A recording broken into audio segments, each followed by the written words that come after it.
Okay everyone, part 46. I got down here in an insane attempt to actually accomplish anything ever, so let's take on Eely Mouth. First series is this time. Despite being great and intimidating and having the boss music, this is actually like the easiest boss, pseudo-boss thing in the game. And it also makes little to no sense, but I guess that's its charm? How does its... I mean, cavities are kind of bad, but what is it eating that's like such a good... Jeez, why is this happening? But yeah, what is it eating that's such a good... such a wondrous place for plaque to build that it's like... friggin' powerful enough to... Oh, it does actually try to eat you, but then it just spits you back out, so that doesn't make any sense. Eely mouth make more sense, you two-headed, 1.5-headed monster with bad teeth. But anyway, basically you just hover on top of it until it dies, and I lost my train of thought, but yeah, not sure why it tries to eat you when it is just a giant thing, and Mario isn't giant, and Mario doesn't have enough dirts on him to become like an unfathomably poisonous material. I also don't get why some of them fall out and some of them don't, but I guess it makes it a little less intimidating. I like how one of them has like angry Muppet mouths, and the other one has like kawaii feminine mouths. I would very much enjoy writing an essay on what I assume its biology and evolution and functions in the environment are, but now is not the time for such nerding. Up its mystical golden tooth, it turns into a shine sprite when you kill it. And by kill it, I mean clean its teeth, which I guess in retrospect isn't really what it wants you to do, considering its horrible teeth seem to be its main offensive force, considering all it can really do is kind of inhale a little bit. Doesn't really make sense how it can inhale since it's underwater breathing thing, but whatever. But anyway, I think it doesn't even want to eat Mario, it's just cranky because it has hurting teeth. Or maybe that's just my excuse for completely ruining this thing's natural defense. Either way, let's get this hard to maneuver part done with. I thought there was some reason I didn't like this, and apparently it's because it's nearly impossible to do anything with the stupid hover nozzle only control scheme. I'm not sure if you can use the regular nozzle to any advantage at all, but I do not seem to recall such happening, so I'm going to assume it doesn't. Skedaddle over to this.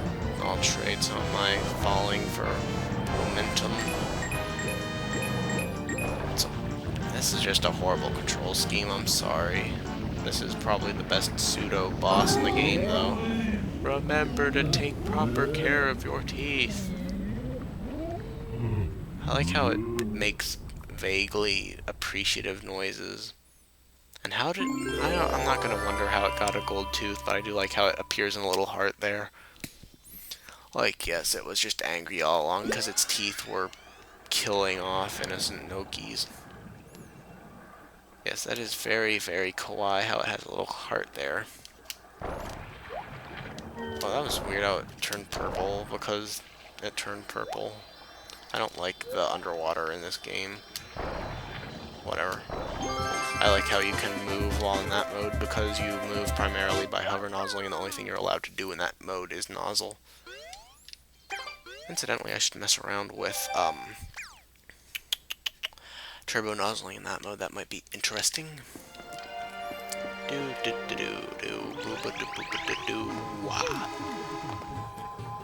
Okay, so let's see what's up here. I think this is the Pian guy's thing. And then after that is the arduous platforming, and then a mini game that is also too hard, or secret stage that is also too hard, I guess. Oh, this is pretty simple. He finally races you from a swimming because you cleaned up the lake, but unfortunately he does not have the hover nozzle, which makes you move apparently fast in apparent water. Okay, that's very nice. I think it's fastest to stay out of the water as far as you can, but I'm not really basing that on anything. There are a few blue coins you can get just by hovering at the surface of the water now that it's clean, which is pretty nice.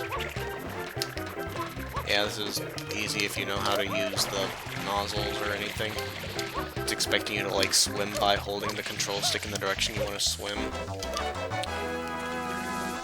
I'm pretty sure there's stuff up here I need to get, so yeah, I don't really care about that star or shine sprite. I'm never going to quit calling them stars. I just need to start up Let's Playing Super Mario 64/Galaxy soon, so I will be correct in saying such.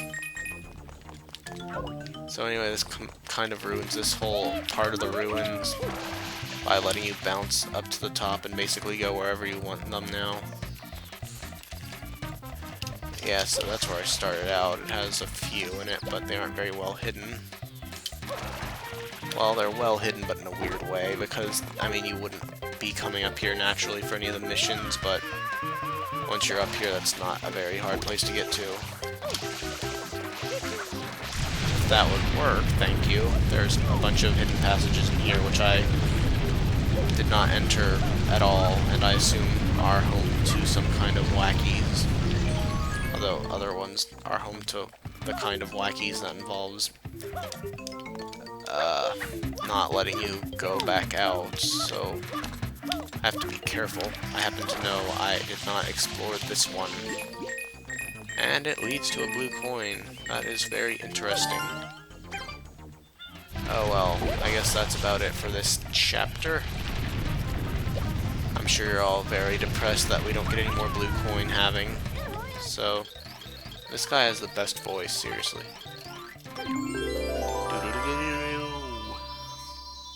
I like his little Pianta flag, too. Pianta, I guess it's Pianta. I really can't think if it is or not. I am not an Italian. Oh well. I will never have to say Pianta after this Let's Play again. And I really should just go back to calling them pineapples. The Shell's Secret. Yep, this one is another one that is kind of hard to platform. Well, there haven't really been any that are overly hard to platform. What am I talking about? But I'm going to get some of these blue coins because they're just sitting out here asking me to get them. And what is the deal with this little guy? Is it? Oh yeah, there's one of them you can like break open and it has a blue coin in it, right? I seem to recall something like that. Maybe I'm making things up.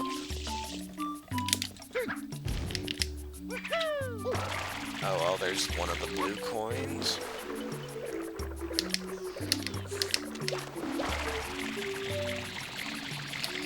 I could have probably made that with a dive, but whatever. Yeah, I need to check my guide to see how many of those there are that are just floating in midair, and...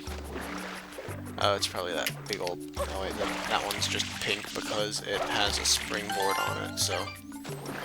another milestone. Man, those things look way too much like blue coins. It's kind of upsetting. They also look like something else I can't really place.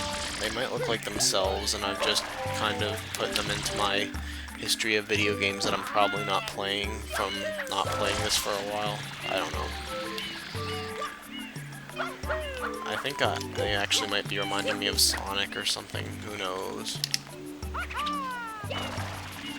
So anyway, this is incredibly boring, but... also incredibly not very hard platforming now that I think about it. Spiral Mountain reference? Boring reference? Yes to both. Was this really necessary? Yeah, so this is where that rocket nozzle would come in handy if it's even in this level. I can't think of if it is or not. Yep, very annoying. There are the colors and general shapes of the two important types of coins, and I'm surprised they don't have a big old blue coin up here. So I guess I can just hover across from here. Is that what I'm supposed to do? That's what I'm gonna do. Okay, so I guess in the next part we will go through this mysterious stage and see what mysteries await in it. It is, yep, I definitely remember this. It's pretty much the hardest bonus stage I can think of, but like I keep saying, every bloody bonus stage, I haven't been in the Pianta Village one yet, so that could surprise me. I don't think it is. It seems pretty simple from what I know about it, but how about we contemplate that when we're actually in it? I will smell you all later.